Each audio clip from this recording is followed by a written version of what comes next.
Hello, I'm Travis Calvert, and you're watching Every Guitar a Story.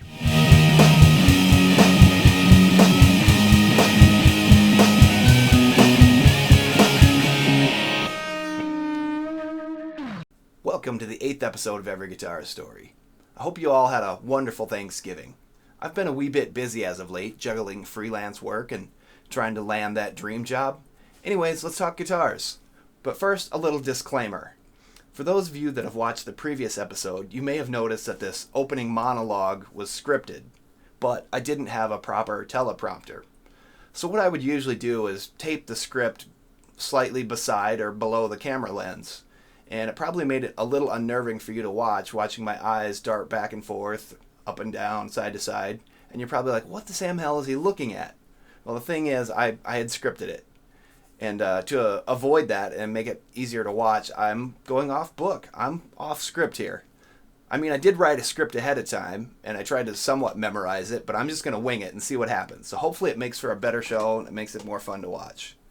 Anyways, I'll probably get done and look at this footage and be like, oh man, I totally forgot to tell that story about Budokan, or, whatever the story may be.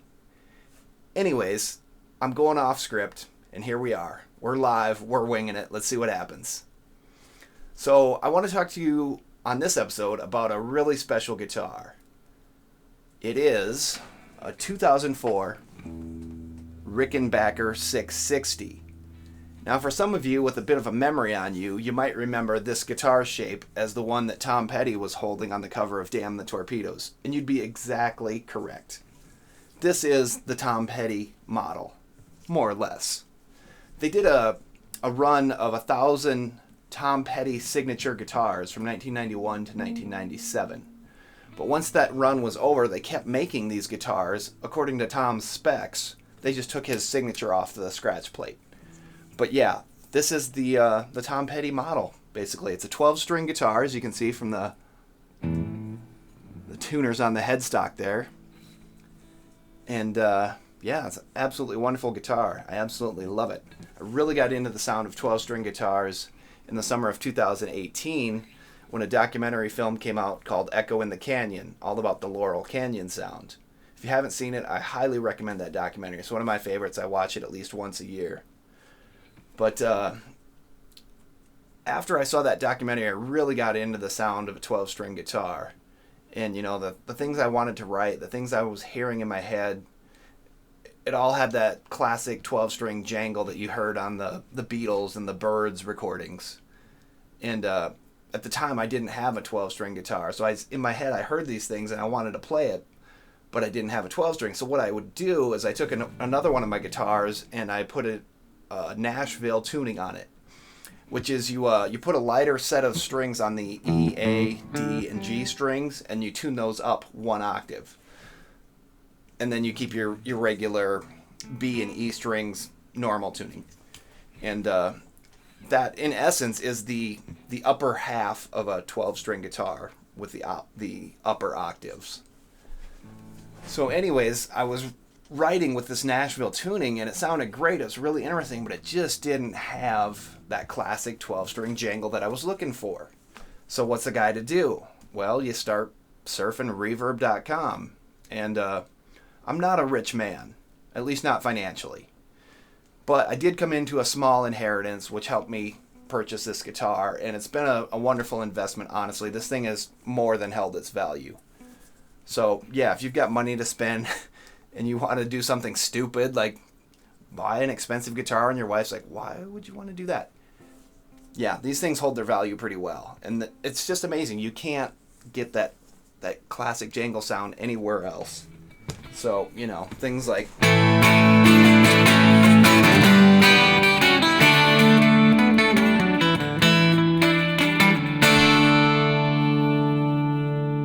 Yeah, I love it.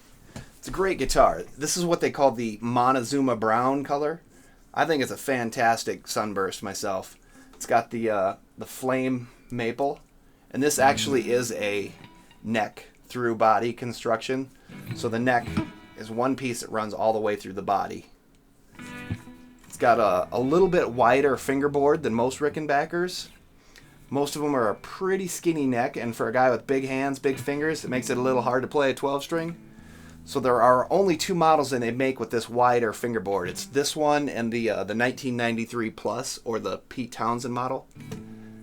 It's got the classic toaster pickups. It's got the gold scratch plate, and it's got a really cool checkerboard binding around the outside edge of the body. I don't know if you can see that, but it's really cool. Great guitar. I love this thing. It's fantastic. Anyways, COVID had its way with us, and Basement Tapes has kind of fallen by the wayside. So I started another band with a little bit more angry, louder rock and roll. And I started that with a couple friends of mine, one of whom is our next guest, Kyle Visco. Here he is now. Let's talk to him.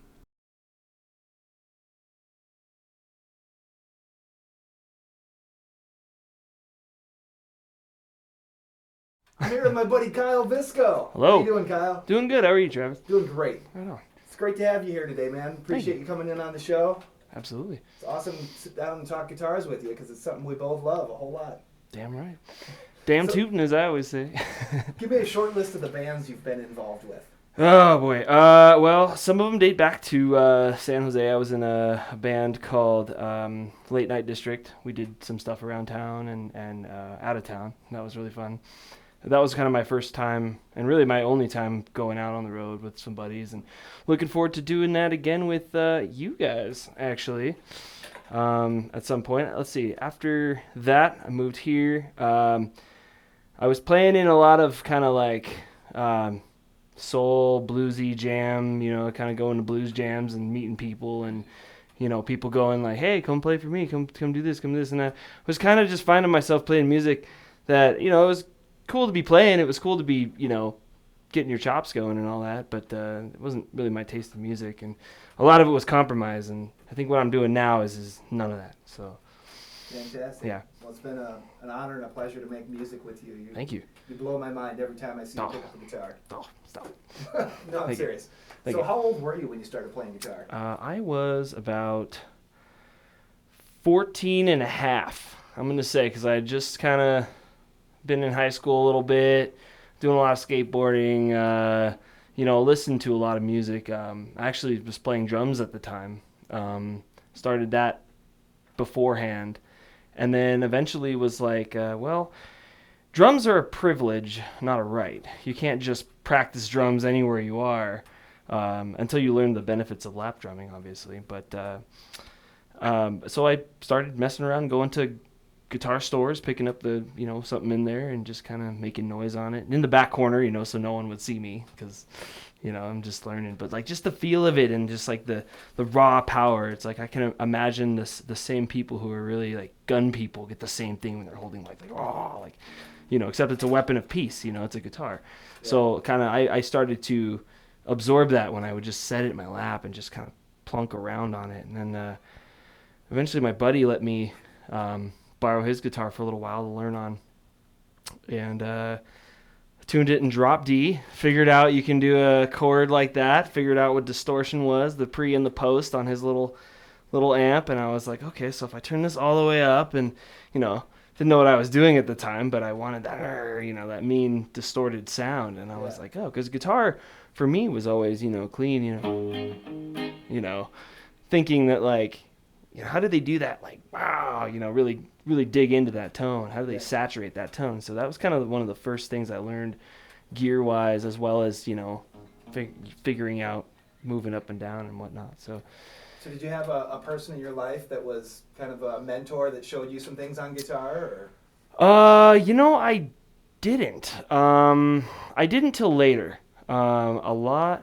And actually, I still didn't, because he didn't show me many things as well as got me out playing with him. He was like, hey, I'm playing these songs, at wine bars on acoustic guitars. Like, it was all like British classic rock, Pink Floyd, The Who, Zeppelin, Cream, stuff like that. A lot of Bowie. He played a lot of Bowie and whatnot. So racked up a pretty good song list doing that. And going back to your question before, sorry to hop around. I used to play in a band called Bobby Love and Sugar Sweet in San Jose, and that was my first real getting out and gigging, getting paid, playing like 4 to 5 shows a week, sometimes multiple in a day. 2-hour gigs, 3-hour gigs. One day we had a 2-hour gig and 2 3-hour gigs that day. I logged 8 full hours on guitar that day. Wow. I made some good money out of it. But Nice. and I wasn't actually playing guitar in that band. I was playing bass guitar. We were a trio. So he played rhythm and sang. We had no lead player, me on bass, and then a drummer. And we did all top 40 stuff. We're a dance floor kind of bar house band kind of thing. But, I mean, along the way, I kind of had to figure out how to float. So as far as mentorship goes, it was more or less watching what they did from afar versus someone sitting down like you and me and saying, hey, this is how this works. I just had to be kind of like, oh, how's he doing that? That's really, I learned from afar. That's cool. So, you're able to do that. Yeah, I'm actually still taking applications for a mentor at some point if someone's down. Right on. So what was your first guitar that you owned? First guitar that I owned. Well, my first nice guitar that I owned was actually this one right here. Oh, yeah. That was the kind of the day that I owned an instrument that I feel like I felt like I had to play up to it. Yeah. I felt like I had to. It's like, okay, I have a real Gibson now. This is a big moment, It's like when the car gets passed down in a generation. It's like I felt like that was my, okay, I owe it to this guitar to learn how to operate it well. Yeah. And because at the time the thing was way more rock and roll than I was, and it still is. But yeah, it's This one, I had a Fender Mexican Stratocaster that has been obliterated through the years. I mean, it parted pieces here, parts here, and this and that. And but yeah, I'm mainly a Fender Gibson guy. I'll play like PRSs and sometimes the occasional Jackson or ESP or something like that. Yeah. But nothing with batteries in it. All passive all the time. But yeah, this is my first real nice guitar. And funny story, real quick. I actually got an Ibanez guitar for Christmas, and I was probably about 11 or 12. And I was, it was super cool. It was like right there in the tree with a bow on it, and it was an Ibanez. I was like, oh. And I was actually kind of bummed because I really wanted a drum set, like a good one, like not a paper cymbal one. Like I wanted a good drum set because that was my thing at the time. I was like, guitar came later for me. Yeah. So, I was actually bummed, and I have yet to go find that guitar and buy it back because I feel like I didn't do that thing justice. I should have just kept it, learned to play on it. But it wasn't until later on that my buddy lent me his guitar, and it wasn't the right time, I guess. I was too young, not mentally mature, developed yet to be like, I need to learn how to do this. It wasn't really until I got this one that I was like, okay, the journey begins here. So how many guitars do you own currently? Around 7 currently, yeah, including acoustics and my Fender Jazz Bass. So 2 acoustics, 1 bass, and like 5 electrics, I think. So like 8, something like that. That's reasonable. Haven't reached double digits yet, right? Yeah. Almost there. So tell us a little bit about this guitar. So this is a 2006 Gibson SG Standard. It's beat to hell. I took the paint off later. I like to make stuff my own. I like to modify things, cars, bikes, whatever. You hand it to me, I'll change stuff on it. I don't like leaving things as it is typically. So where did you get the trapeze bridge? So this was off a ES335 that I got at a parts store. It's called King Amplification, I think it was, in San Jose. And it was just a box of parts, and I was like, I know what this is. I said, I think I could affix that on. So I actually put it in a vise and bent it around and bored it out. And this goes into about probably here. It goes way in. A couple set screws holding it in. And I really, I just put it on because I didn't like the big coffee table empty look here. I used to put stickers and things here, and I felt like this was just that filled that space nicely. Yeah. I don't think it functionally does anything. I just like the way it looks. So, make it yours. Yeah, for sure. So, that's the story behind that. What's the pickup in the bridge there? So that is a Seth Lover Seymour Duncan. Okay. I believe it's a PAF. It's very crisp, very bright, not a super high output. There's a bit of a tone jump between the two of these. I switch back and forth between neck and bridge. But this is actually with the cover removed. So it comes with a cover like this. I took the cover off because I just liked the way it looked. It used to be a dimebucker until the bracket on the pickup itself actually cracked from being moved because that has plastic mounting tabs on it. So the thing actually broke.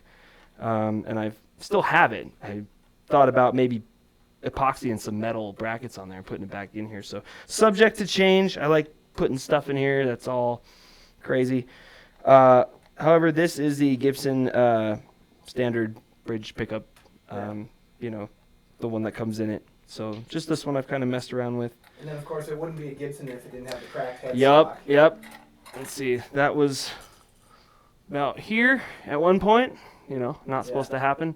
It was leaning on an amp, which is, well, I don't lean my guitar on anything with wheels anymore.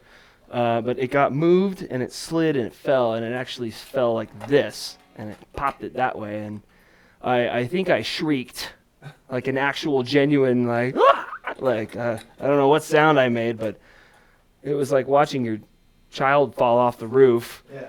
And it's all broken, and you're like, I'm going to fix you. So it was kind of a parent freak out moment there, but I ended up putting some wood glue in it and putting a clamp in it and getting it back. So it's been good ever since. I also put this metal brace here. This is a piece that I just found at my dad's workshop, the metal bracket, whatnot, 2 screw holes. And that helps the rigidity. That helps it from flexing any here. So that kind of helps keep it set there because it is, a nice little DIY glue job. So it's been holding solid for probably a decade now. So can't wood glue, man. It's magical stuff. Right on. Grover tuners, obviously not stock tuners. Pretty much not anything on here is stock except like the body. The pickguard, surprisingly, is stock because it's super hard, or at least I've found it's super hard to find a replacement for these. Yeah. You can get the ones for the Epiphone SGs anywhere, but these ones are really difficult to find. And then if you order it offline, which usually this is where you find it, you get it and you find out it doesn't fit, and then you gotta send it back, and it's a nightmare. What gauge strings do you use? I use, let's see, on this one I'm using 10 through 52s. Cool. So skinny top, heavy bottom, I believe they call it. The orange pack. On my Fenders, I typically use 10 through 46s, green pack. The other one has the 10 through 52s on it. And that's usually where I stay, is just the 10 up top, 10, 13, 17, 32, 42, 52, I think it is. So. Right on. Yeah. Well, let's talk about some of your other guitars while we're at it. Okay. Actually, one last thing I wanted to mention. This is I know it's a sneaker, right? I'll get right by it. I put an Emerson custom wiring kit in it. So basically, it has these 2 big old Bumblebee capacitors, I believe they call them. The knobs are nice and smooth. Actually, they're kind of loose, not in a bad way. Just like you can really just hit them and they'll spin, which gives it an interesting kind of thing about it. So yeah, put that in, and then this piece, my dad and I actually hand cut this. It was a piece of the San Jose Sharks hockey rink. It was the plexiglass that covers the advertisements around the rink. I used to work for that organization, and I got a piece of scrap when they were taking it off and replacing them. So all of the scratches and whatnot, nicks and all that are from players and things and what's scratching up against that. So I cut that out and put it on there. And then you can't have, you gotta. You got your custom strap locks. The Kyle custom strap locks, those ain't going anywhere. So A-OK, green light for the guitar flips, you know what I mean? Yeah, absolutely. Let's see one of those. I don't know. I'd take out about 3 guitars here if I did that. I promise I won't to this one. She's been through enough already. So nice, and looks like I got hungry and chewed on the end there. So anyway, next one. Hey, we're back with Kyle. Tell us about your other Gibson. So this is a 2006 Gibson SG Custom. got here in Reno at Bizarre Guitar. It, I believe, may have belonged to a deceased person, or I don't know how it got in the store as a used guitar. But when I took it home and opened up the control plate, it had rest in peace. It had R.I.P. and some initials carved into the inside. So it's kind of one of those like messages to them, like, whew, I don't know who that was, but What were the initials? Do you remember? I think it's still in there. I think it's still in there. If we want towards the end, we could take a pop it open and see what it says. Okay. But yeah. So I really like the two tones, gold and silver. I did that. I put silver hardware over kind of gold aspects of it because it comes with the gold on it. Mm-hmm. It's got, let's see, shaved back because I like to do that. I guess I kind of devalued it in that way, but that's so I remind myself not to get rid of it because, I'm like, I don't want it. Yeah, it's mine now. Exactly. It's like putting, it's making it yours, making it unsellable to me. I don't want to get rid of it. Yeah. Pretty bone stock as far as everything else. Got a new switch from Mr. Wes Wilkerson. Thanks again for that. Let's see.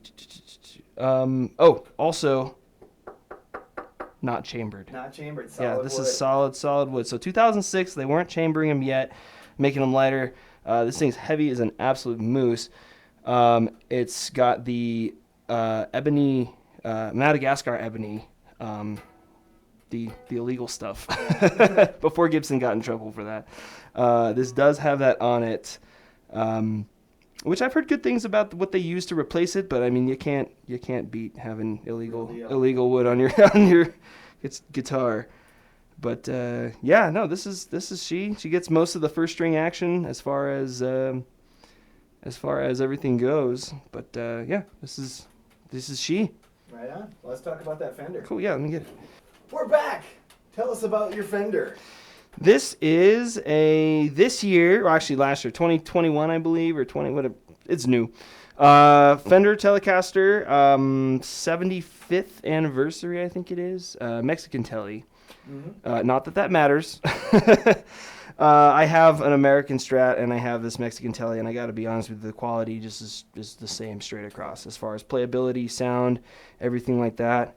I got these cool knobs off a bass that I bought a while back that I ended up selling, but I kept the knobs because these are kind of wild. Had to drill them out because they have the set screw in there. Had to drill them out to actually fit on there, so I just took a drill bit and kind of bored them out. Set screw still worked just fine, so put it in there. Everything on it is pretty standard. I'm using 10 through 46s on it. Stock bridge and neck pickups. My own band sticker because I'm super lame like that. And actually, the one mod this thing does have done to it is a 4-way switch mod, which I had, again, Wes, he's my switch guy. I would say he's my guitar guy, but the only thing I've ever taken my stuff to is switch repair. So far. I told him I needed a switch because it was crackling in and out. So I brought it in, and he told me about a 4-way switch mod, and I was like, well, what does that do? And apparently, you got bottom position, bridge, second, middle, third, middle out of phase. So they work like a humbucker kind of. Kind of gives it almost a little bit of a tone boost as well when you do that. And neck, obviously. So, yeah, this thing, it's relatively new. Funny story when getting it, I was playing for a band called Save Robin Steele at the time. I had a little stint with those boys. And I bought this guitar in store. I had the extra money on me, and I saw it in there like the last 3 or 4 times I went over there, and I didn't even ask to try it out, didn't even anything. I just grabbed it off the wall. I said, can you ring this up too? And he was like, all right. So went and got the matching Fender kind of surf green case with it. And the first time I played this thing was our first few notes for our gig that very night. Yeah. And that was when I realized, I forgot to check to make sure it's set up right and all that. The action was about a mile high. It wasn't intonated. When I was bending strings, I was getting eaten where your fingers go under the string and all that. It was actually kind of a nightmare show. My hand was just on fire when it was done, but I smiled through it all, you know. This is painful.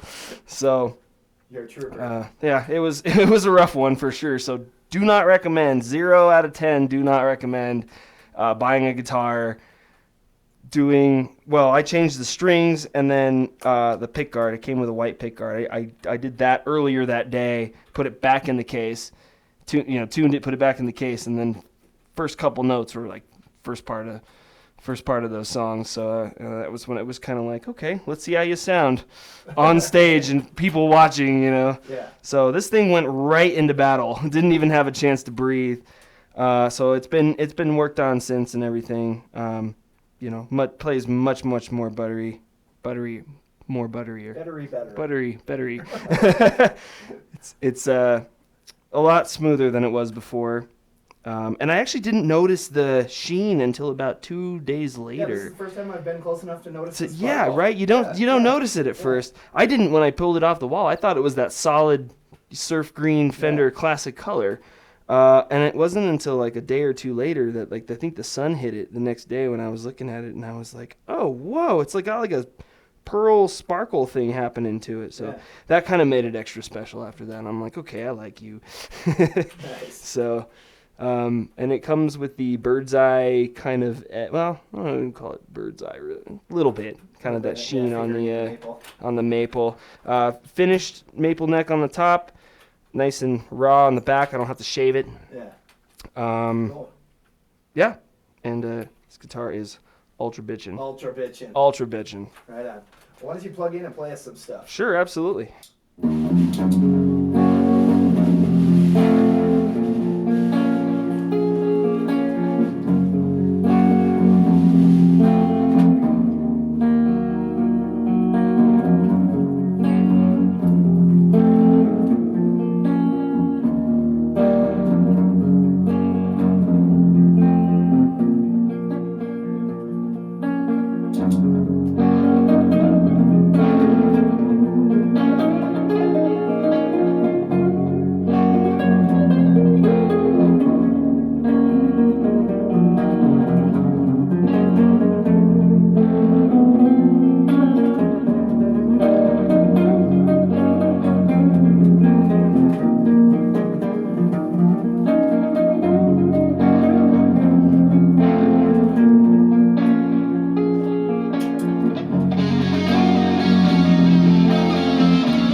All right, that's going to do it for this episode of Every Guitar a Story.